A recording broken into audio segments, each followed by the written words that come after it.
मैं नागपुर से राम स्नेही कनौजिया स्नेही कवि और कविता के प्रिय दर्शकों एवं श्रोताओं का कवि और कविता के इस स्पेशल भाग 2 में आप सभी का बहुत बहुत स्वागत करता हूं। आज के इस स्पेशल भाग 2 के एकमात्र कवि डॉक्टर शशिवर्धन शर्मा शैलेश जी हैं, जो आप सभी के सम्मुख अपनी माँ शीर्षक कविता का काव्य पाठ करेंगे। संदर्भवश आपको बता दूं कि इस जग में माँ का ही एक शिशु के साथ ऐसा रिश्ता होता है कि उसकी बराबरी स्वयं भगवान भी नहीं कर सकते हैं। तो लीजिए, प्रस्तुत है डॉक्टर शशिवर्धन शर्मा शैलेश जी का माँ शीर्षक नाम से कविता। मित्रों, मेरी कविता का शीर्षक है माँ। माँ एक ऐसा रिश्ता है बच्चे का, और बच्चे का नहीं बल्कि मैं ये कहूँगा कि इस पृथ्वी पर जितने भी प्राणी हैं सभी में नर और मादा 2 होते हैं, और माता जो होती है वो सभी के मन में एक ममता ऐसी भरी है प्रकृति में कि उसको झुठलाया नहीं जा सकता।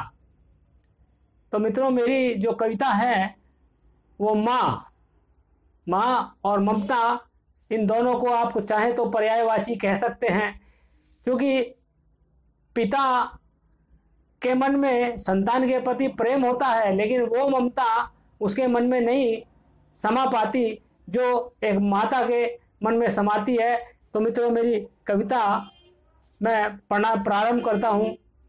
माँ और ममता पर्यायवाची जिनका गहरा नाता है, और ममता जिसके मन नहीं बसती वह माता नहीं कुमाता है, और माँ की महिमा है ही ऐसी कोई नकार नहीं पाता है, और जग में प्राणी को लाने का श्रेय माता को जाता है। माँ की महिमा है ही ऐसी कोई नकार नहीं पाता है कि जग में प्राणी को लाने का श्रेय माता को जाता है, और माँ ही तो लाती धरती पर, माँ ही पहला बोल सिखाती। बच्चे को जो है बोलना चलना सीखना सारी चीज़ें माँ से ही मिलती हैं सीखने के लिए। तो माँ ही तो लाती धरती पर, माँ ही पहला बोल सिखाती। अरे तुतली भाषा होने पर भी माता की भाषा कहलाती, उसको ही इसीलिए उसे मातृभाषा कहते हैं। माँ ही जो है, चाहे आप पशु पक्षी किसी को भी देख लें, माँ ही जो उनका पहला पालन पोषण करती है, और वही उनका जो सारा काम दाम करती है। कि तुतली भाषा होने पर भी माता की भाषा कहलाती, और प्रथम स्थान जीवन में माँ का, उसके बाद पिता का आता। प्रथम स्थान जीवन में माँ का, उसके बाद पिता का आता, और बाद में जुड़ जाता है भाई बहन का पावन नाता। और बाद में जुड़ जाता है भाई बहन का पावन नाता। माँ ने ही तो इस धरती को मुस्कानों से सदा भरा है, माँ ने ही तो इस धरती को मुस्कानों से सदा भरा है। गलती पर यदि क्रोध किया है तो उसमें भी प्यार रहा है। अगर बच्चा गलती कर देता है, मार देती है, लेकिन उस बाद में जो अपने पछताते हुए उसको बहुत प्यार करती है कि गलती पर यदि क्रोध किया तो है, तो उसमें भी प्यार रहा है। और संतानों के हित में माँ तो सदा त्याग को तत्पर रहती, संतानों के हित में माँ तो सदा प्यार को तत्पर रहती। मन को यदि कभी ठेस लगे तो नहीं किसी से कुछ कहती, और माँ ही पहला गुरु रही है, पथ दर्शन माँ ही करवाती। बच्चे को जो है अच्छा बुरा भला सब माँ ही तो सिखाती है, कि माँ ही पहला गुरु रही है, पथ दर्शन माँ ही करवाती, और माँ ही तो चलना सिखलाती, माँ ही पहला बोल सिखाती। अच्छा बुरा भला क्या होता धीरे धीरे सब समझाती, और ज्यों ज्यों आयु बढ़ती जाती सब रिश्तों के भेद बताती। परिवार में कौन क्या है, क्या किसको क्या कहना चाहिए, क्या रिश्ता है, कि ज्यों ज्यों आयु बढ़ती जाती सब रिश्तों के भेद बताती। और माँ ही तो चुल्लू भर जल में राजा कभी बना देती है। और सुबह सुबह देखिए, छोटे से बच्चे को जब माँ उठाती है, उसका मुँह धोती है, हाँ मेरा राजा बेटा, हाँ मुँह धुलवा ले, राजा बन गया मेरा बेटा। तो मैं माँ ही तो चुल्लू भर जल से राजा कभी बना देती है, और मर्यादा का उल्लंघन हो तो उसके लिए सजा देती है। और माँ की ममता का इस जग में कोई मोल नहीं हो सकता। दुनिया में किसी भी तराजू में ममता के लिए जो है कोई चीज उसके बराबर नहीं हो सकती है। चाहे किसी भी पशु प्राणी का, धरती के ऊपर जितने प्राणी, किसी भी प्राणी का जो है ममता का मोल अगर आंकने लगेंगे तो वो भी जो है आपको उसके बराबर कुछ नहीं मिलेगा कि माँ की ममता का इस जग में कोई मोल नहीं हो सकता। अन्य कोई क्या स्वयं प्रभु भी माँ की जगह नहीं ले सकता। अन्य कोई क्या स्वयं प्रभु भी माँ की जगह नहीं ले सकता। अरे माँ के आंचल की छाया में घिर आती है दुनिया सारी। जब बच्चे को सुलाती है, छोटे को अपने आंचल की छाया देती है, बच्चा बड़े सुख की, सुकून की नींद सोता है। अगर माँ के आंचल की छाया में घिर आती है दुनिया सारी, माँ ही तो होती है जग में सबसे सुंदर, सबसे प्यारी। और बच्चों की खुशियों के हित में अपना कष्ट भुला देती है। रात में जाग जाग करके जो है बच्चे का ध्यान रखती है। बच्चा सोना चाहिए, भले ही खुद ना सोने पाए, तो इसलिए वो कष्ट उठाकर बच्चे के लिए जो है सब कुछ करती है कि बच्चों की खुशियों के हित में अपना कष्ट भुला देती है और सपनों को पूरा करने हित निज सर्वस्व लुटा देती है। माँ ही तो होती है जग में सबके तानों को सहती। बच्चा कई बार गलती कराता है तो माँ बच्चे की तरफ से माफ़ी मांगती है कि इससे गलती हो गई, मैं माफ़ी मांगती हूँ। तो माँ एक ऐसी चीज है, रिश्ता है कि माँ ही तो होती है जग में सबके तानों को सहती है। और बेटी को जब विदा करे तो दिल पर पत्थर को रखती है। शादी करने के बाद जब वो पराई घर चली जाती है तो दिल पर पत्थर रखती है। और कोई कितना महान बना है, कोई कितना महान बना है, फिर भी माँ के लिए है बच्चा। बच्चा बच्चे से जवान, जवान से बूढ़ा हो जाएगा और उसकी माँ जिंदा है तो उसके लिए बच्चा ही है।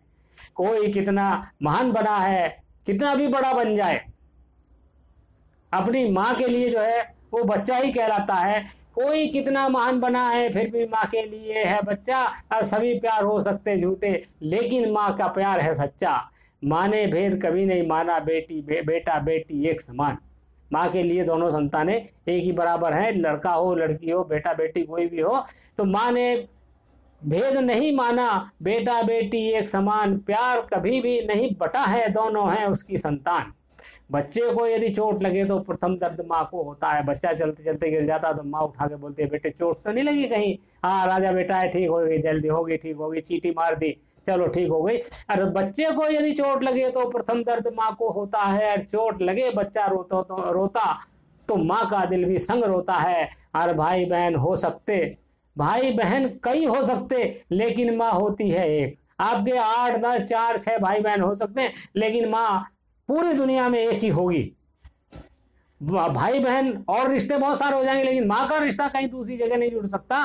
कि भाई बहन कई हो सकते, लेकिन माँ होती है एक। और सबसे सुंदर, सबसे प्यारी, ममता की मूरत सबसे नेक, ममता की मूरत सबसे नेक। माँ यदि साथ नहीं होती है तो आशीष साथ रहता है। बच्चा कहीं जाता है तो माँ उसे आशीर्वाद देती है और उसका आशीर्वाद हमेशा साथ रहता है। ये बच्चा मन में सोचता है। तो माँ यदि साथ नहीं होती है तो भी आशीष सदा रहता है। और माँ की महिमा के गुण सारा जग मुक्त कंठ से कहता है। माँ का त्याग कोई क्या समझे, संतानों हित सुख चैन गंवाती। अरे माँ का त्याग कोई क्या समझे, संतानों के हित सुख चैन गंवाती। और इन्हीं त्याग के कारण नारी प्यारी अच्छी माँ कहलाती। ये त्याग जो है उसको जो है नारी को जो त्याग करती है बच्चे के लिए, संतान के लिए, इसीलिए जो है वो सबसे अच्छी कहलाती है। आप पूछोगे किसी बच्चे से माँ के पास जाएगा या पापा के पास जाएगा तो पहले माँ की तरफ ही इशारा करता है कि माँ का त्याग कोई क्या समझे, संतानों हित सुख चैन गंवाती। और इन्हीं त्याग के कारण नारी प्यारी अच्छी माँ कहलाती। पुरुष भला क्या समझ पाएगा, माता की ममता का मोल। देखिए एक प्रश्न है ये, आप भी सोचिए इस बारे में। ये पुरुष भला क्या समझ पाएगा, माता की ममता का मोल। माँ की ममता ऐसी होती जैसे दुनिया रहती गोल। इसका कोई और छोर नहीं है माँ की ममता का। दुनिया जैसे गोल है, इसका और छोर कुछ नहीं है। बिल्कुल उसी तरह ममता का जो है, ममता की समता दे सकते हैं कि माँ की ममता ऐसी होती जैसे दुनिया रहती गोल। माँ से ही आरंभ हुआ है पृथ्वी पर जीवन संसार। इस संसार की उत्पत्ति जो है माँ से ही हुई है। तो माँ से ही आरंभ हुआ है पृथ्वी पर जीवन संसार। फिर भी मानव नहीं समझता क्या होता है माँ का प्यार। आदमी इस चीज को नहीं समझता, लेकिन बच्चा इस चीज को समझता है। वही जब बड़ा हो जाता है तो उसके मन में जो वो खुद जब बाप बनता है तो बच्चे की तरफ चला जाता है, माँ की तरफ नहीं ध्यान दे पाता। इतना कि माँ से ही आरंभ हुआ है पृथ्वी पर जीवन संसार, फिर भी मानव नहीं समझता क्या होता है माँ का प्यार। और मन सच्चा सब बातें सच्ची, मन सच्चा सब बातें सच्ची, झूठे वादों से नहीं फुसलाती। माँ कभी भी बच्चे को जो झूठी बात नहीं, झूठी दिलासा या तसल्ली नहीं देती है। तो ये चीज मैंने इन पंक्तियों में व्यक्त करने का प्रयत्न किया है कि मन सच्चा सब बातें सच्ची, झूठे वादों से नहीं फुसलाती। अरे इसीलिए जग की जननी धरती माता है कहलाती, इसीलिए इस जग की जननी धरती माता है कहलाती। धन्यवाद। अभी आपने डॉक्टर शशिवर्धन शर्मा शैलेश जी की माँ शीर्षक की कविता सुनी। आशा है आपको पसंद आई होगी। और अब अंत में बस इतना ही कहना चाहूँगा कि कवि और कविता के अगले आने वाले भागों की जानकारी लेते रहने के लिए सब्सक्राइब करने के बाद घंटी बजाना न भूलें। अब अगले भाग के प्रस्तुत होने तक आप सभी से विदा लेते हैं। धन्यवाद।